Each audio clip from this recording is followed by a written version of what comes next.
E aí, meus amigos, meus irmãos, meus colegas, como é que vocês estão? Espero que todos estejam bem. Estamos aqui firmes, perseverantes nas nossas reflexões, nos nossos comentários, na nossa leitura do Evangelho de Jesus, escrito por Mateus, comentado e refletido por nós, cada um de vocês.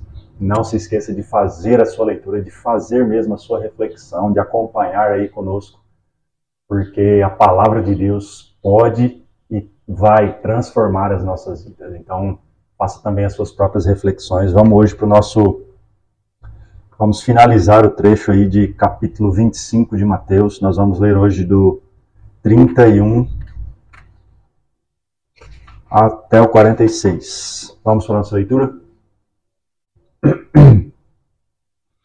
Diz assim a palavra do Senhor. Quando o Filho do Homem vier na sua majestade, e todos os anjos com ele, então se assentará no trono de sua glória. Todas as nações serão reunidas em sua presença, e ele separará uns dos outros, como o pastor separa as ovelhas dos cabritos. Porá as ovelhas à sua direita e os cabritos à sua esquerda. Então o rei dirá aos que estiverem à sua direita: venham, benditos de meu Pai, venham herdar o reino que está preparado para vocês desde a fundação do mundo. Porque tive fome e vocês me deram de comer. Tive sede e vocês me deram de beber. Eu era forasteiro e vocês me hospedaram. Eu estava nu e vocês me vestiram. Enfermo e me visitaram. Preso e foram me ver. Então os justos perguntarão: quando foi que vimos o Senhor com fome e lhe demos de comer? Ou com sede e lhe demos de beber?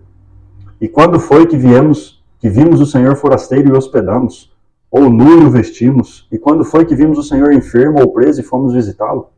O rei respondendo lhes dirá: em verdade lhes digo que sempre que o fizerem a um destes pequeninos irmãos, foi a mim que o fizeram. Então o rei dirá também aos que estiverem à sua esquerda: afastem-se de mim, malditos, para o fogo eterno, preparado para o diabo e seus anjos. Porque tive fome e vocês não me deram de comer. Tive sede e vocês não me deram de beber. Sendo forasteiro, vocês não me hospedaram. Estando nu, vocês não me vestiram.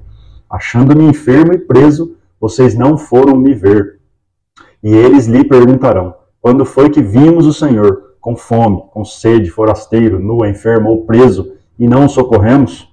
Então o rei responderá: em verdade lhes digo que sempre que o deixarem de fazer a um destes mais pequeninos, foi a mim que deixaram de fazer. E estes irão para o castigo eterno, porém os justos irão para a vida eterna. Até aqui a nossa leitura. E nós estamos encerrando aqui a última parte do sermão profético de Jesus, que foi do capítulo 24 até esse versículo aqui do capítulo 25, né? E nesse último trecho aqui do capítulo 25, nós vimos 3 parábolas do sermão profético de Jesus. E dentre as 3 palavras, 2 delas com uma ênfase muito clara sobre que Jesus voltaria, né? Que haveria uma segunda vinda. Ele estava ali falando com os discípulos que ele iria, mas que ele voltaria. E essa última parábola está dizendo para nós como seria essa volta, o que ele faria nessa volta, né? Como serão, o que acontecerá.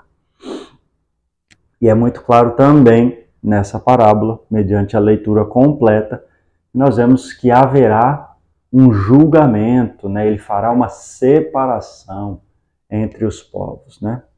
E aqui nós temos alguns termos que nós precisamos só deixar bem claros aqui sobre quem são, né? O Filho do Homem, quem é? É Jesus. A mesma pessoa é a majestade da parábola, o pastor da parábola e o rei da parábola. Aqui fala também sobre os anjos estarem juntos com o Filho do Homem, todos os anjos nesse momento crucial, quando ele chegar como rei e majestade, né? As nações, e aqui fala também que todas as nações serão reunidas, né? Aqui fala também sobre ovelhas e cabritos, os que estarão à direita e os que estarão à esquerda, os pequeninos, os necessitados. E é sobre todos essas pessoas, esses termos aqui que nós vamos comentar um pouco, Então nós vemos aqui sobre o que fala essa parábola, né? Sobre essa separação, sobre esse julgamento, né? Nós vemos aqui no versículo 32. Todas as nações serão reunidas em sua presença e ele separará uns dos outros como o pastor separa as ovelhas dos cabritos. E um detalhe, para aquele contexto e para aquela época e para o povo que ele estava falando, isso era uma linguagem muito comum e muito natural, pois existiam muitos pastores ali, era uma profissão, um estilo de vida muito comum, e eles faziam isso todos os dias, né? Levavam seus animais para pastorear e levavam à noite, né, para um lugar seguro. E quando eles iam levar os rebanhos, às vezes se juntavam com os outros animais. E ali eles separavam, que era rebanho daquele pastor de rebanho que não era dele. Então era algo comum para eles fazer essa separação. Então eles estavam muito ambientalizados com esse tipo de linguagem aqui. E aqui nós vemos o que é essa separação. E uma coisa muito legal também, e uma curiosidade sobre isso, é que quando, para esse contexto, para esse povo, para os judeus em específico, quando se falava-se de lado direito, tinha um significado muito importante, né? A direita, assim como nós vemos no Velho Testamento, e Jesus também usa algumas vezes esse termo, ela tem um significado muito importante, além de ser só um lado direito, né? A direita significava o lado da honra, do poder, da proteção, né? O lado da força. Então, quando ele falava isso, já tinha um viés e eles tinham um entendimento que tinha esse sentido, né? E quem eram os que estavam separados do lado direito? Eram as ovelhas. E o que eles faziam? E diz para nós aqui o versículo 35. Tive fome e vocês me deram de comer. Tive sede e vocês me deram de beber. Era forasteiro e vocês me hospedaram. Estava nu e vocês me vestiram. Estive enfermo, me visitaram. Preso e foram me ver. E a diferença dos que fizeram isso e dos que não fizeram foi a compaixão. E aqui existe algo muito importante a ser lembrado. Jesus, quando ele está falando sobre essa parábola que um dia acontecerá, sobre esse julgamento, sobre essa separação, ele está separando aqui simplesmente as pessoas que já eram do seu reino, já faziam parte e tinham na sua essência, no seu estilo de vida, na sua natureza, isso como estilo de vida. Isso o quê? Todas essas atitudes. E que atitudes eram essas? Atitudes de compaixão, de se importar, de saber a importância do próximo. Porque aqui não está falando de alguém que faça isso para que esteja do lado direito. Não, estavam do lado direito os que viviam isso.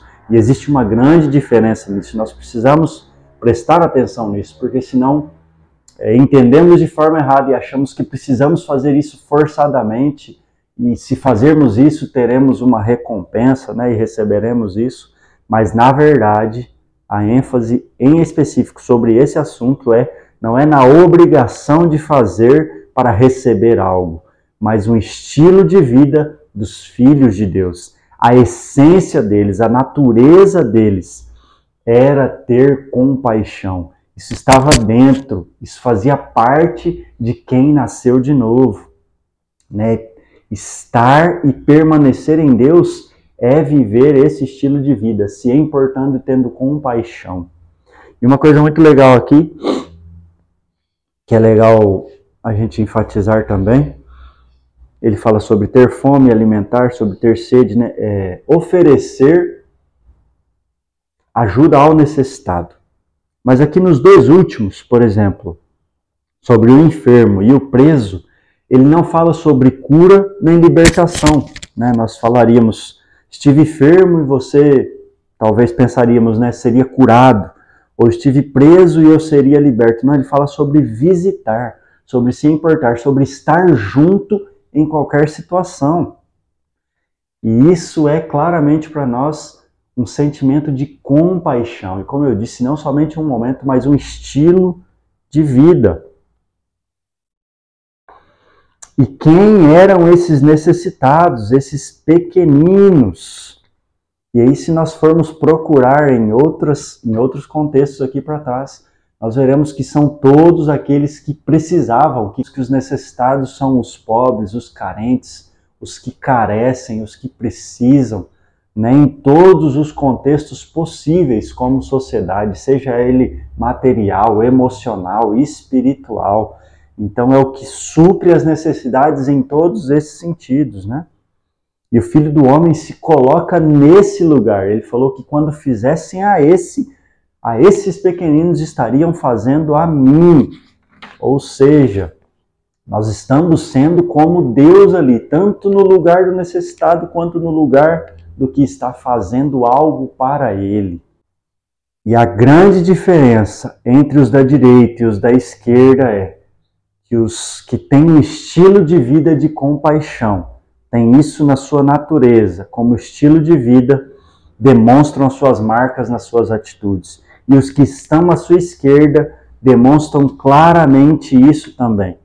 E o que eles demonstraram? Insensibilidade e indiferença, não se importaram com nenhum tipo de necessidade, com nenhum tipo de carência ou de precisão, seja ela qual for, né? Passaram de largo, assim como lá atrás Jesus conta a parábola do bom samaritano, né? De que os religiosos, ao ver um necessitado, abriram e passaram de lado, se desviaram, não se importaram, foram indiferentes.